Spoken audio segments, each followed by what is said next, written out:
Hey guys, Alex from 7th Hour Films back again with Attack on Titan. Last time on Attack on Titan, we had Distress, where basically the cadets were doing another training exercise, and our normal gang was split up, and then they found some thieves in the deserts of Parody, I guess. And, yeah, they stole their gear, but then they created a plan to not only get their gear back, but also get Krista back, and it worked, and yeah, that was pretty much that. It was a really interesting episode. So yeah, that's basically it for a recap. Yeah. Like always, the reaction is down in the description and in the pinned comment for your viewing pleasure. So let's just go ahead and see what we're going to be doing on this OVA of Attack on Titan. Here we go.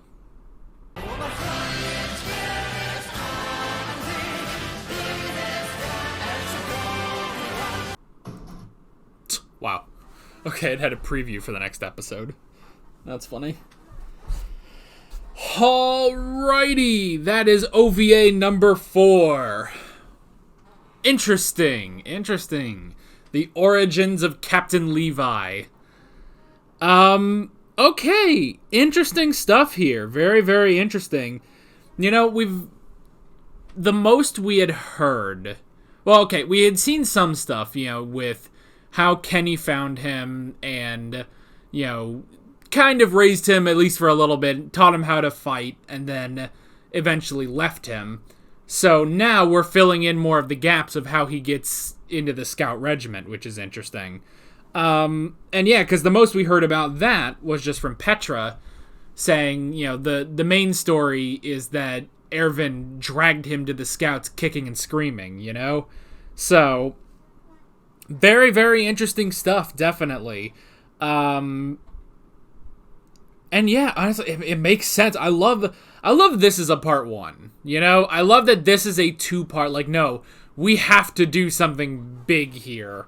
It's like, this isn't just like the other OVAs, like the last 2 OVAs, honestly, have been kind of, just sort of goofy side episodes, and the one before that, even, while not really a goofy side episode, was still just a sort of side episode about the Scouts. I like, though, that now we're going to take some time on Levi's origins. That's really interesting.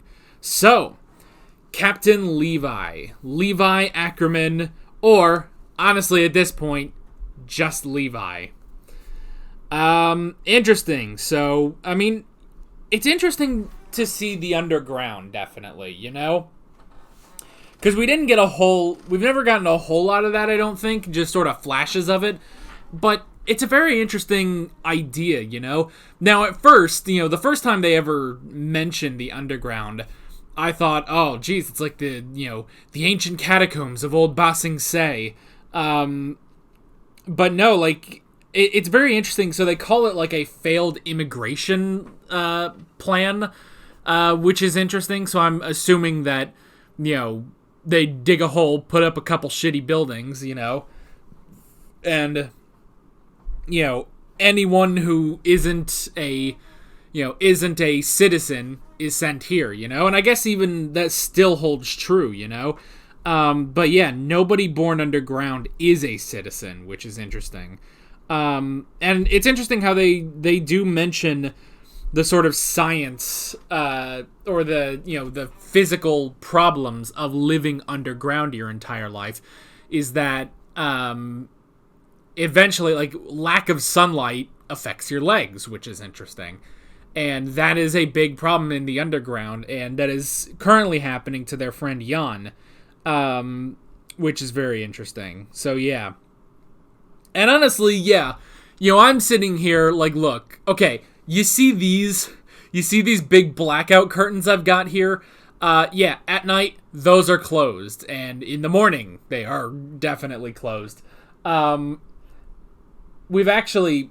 Maybe, I don't know, this is maybe a bit too telling, but just outside my room here, we have a hallway that has 2 lights, and one of those lights has just been out for years. And it was an electrical problem of like, well, it's not that we can't, replace the bulb. It's just that whatever bulb we replace it with, it goes out like within a day or two.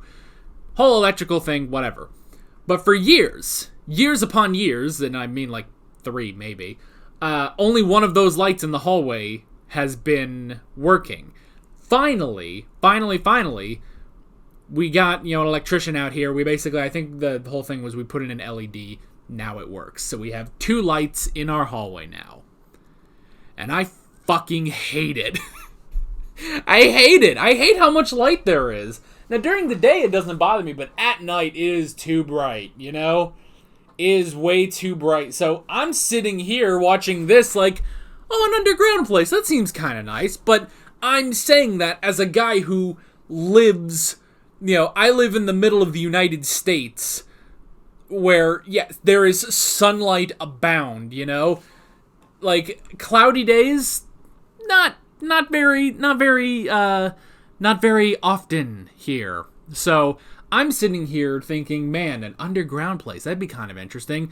But I'm also thinking of, well, I would want the buildings to be nice. Clearly this place is a literal shithole, Like, there is a lot of, shitty places here.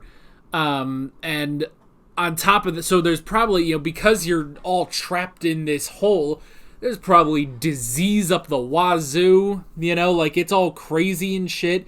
And also, I'm also sitting here from a modern perspective of vitamins being readily available, Dietary supplements that can get you vitamin D as if it were from the sun itself. So I'm sitting here looking at this like, this isn't a bad place to live. But obviously, in the context of this episode, this place sucks. And yeah, no wonder they want to get out of there, So, but I also do like, though, that despite how much of a shithole the underground is, that they specifically point out the hygiene of Levi's place. That is very, very interesting. I like that. That they specifically keep it in tip-top shape, basically. And yeah, I mean, it's interesting because, like, Levi being a clean freak is only something that really comes up every so often, Like, it came up when Aaron first joined the Scouts, and then when they created the new Levi squad, and Aaron had PTSD about cleaning for Captain Levi. But other than that, like, it doesn't come up too often, So I like that they sort of overemphasize it here, and especially in this place, like, yeah, Levi is a clean freak, and that's why he doesn't get these diseases or anything, So I like that. That's really interesting. We had the recruiting of Isabel, which was also cool.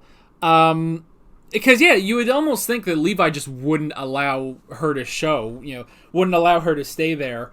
But I like he was pretty much just fair. It's like, look, clean yourself up, learn how to clean, then we'll teach you, Like, all right, you're in. But if you're in, you're going to follow our rules, So I like that. And yeah, we also mentioned, so what exactly does she call him? I know she said Aniki at one point, and I know that's sort of like brother.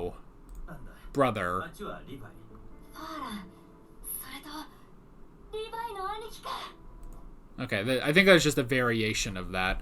Okay, so this again, this has been sort of a fascinating watch as a person who's been reacting to dubbed anime for 3 years. 3 years now. Well, almost 3 years, I would say. It's been quite a while. We've 2-ish. It doesn't matter. I've been watching dubbed anime for a very long time. And I honestly don't watch too much subbed anime. So it's fascinating to watch some of it now. Where in terms of like subbed anime I've watched like, Yu-Gi-Oh! GX Season 4, because it was never dubbed. Same reason I'm watching these in the sub. But they also do that in GX Season 4. I think, I don't know what the fuck Cyrus's name is in the Japanese. I don't remember. I don't remember any of their names in the Japanese, except for, like, Manjume instead of Chaz. But just because that one's funny. But other than that, like, I don't remember Cyrus's name. But he would always say Aniki for Jaden or Judai. So I do kind of recognize that, at least. But yeah, very interesting stuff. She just immediately latches on to Levi as a brother, which is interesting. And then, yeah, I like her whole thing of... Honestly, she seems like a really nice girl, you know? Trying to protect this bird and everything. So I like that. And going to the surface. I like how they can, just with that ODM gear, they just go to the surface, you know? They could go to the surface whenever they want. But staying on the surface is difficult, you know? And then, yeah, so we have this new mission, which is interesting. So... They have... I like how they mentioned the deposit, basically, which is taking care of Jan, sending him to a hospital. But they are viewing this as, well, you have a hostage, you know? It's not exactly the same. So, yeah, and they have the whole thing of, well, the contact, and Levi's thinking, okay, well, if they show up, they show up, you know? Because basically it's like, well, whether you accept, they're going to show up. Now, I'm curious whether or not it is the scouts, actually, because it seems a bit odd, you know, like, why would this guy, this seemed to be, you know, this nobleman, why would he arrange this deal, basically, for Commander Ervin? Or probably, at this point, he's Captain Ervin. I don't even think he's commander yet. I think Shadis is commander right now, according to the backstory we had in Season 3, you know?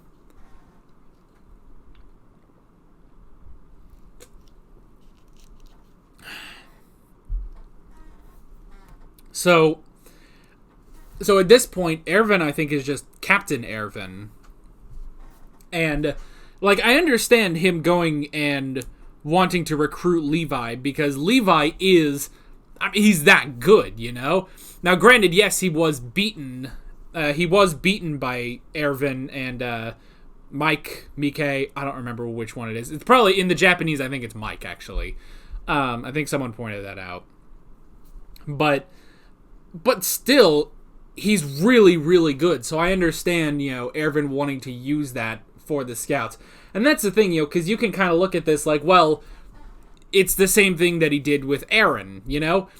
But with Eren, you could say, well, it was more, you know, because this is such a unique power and this could help with, you know, with everything that's going on, and we can use it to push forward, which only the Survey Corps can do. But at the same time,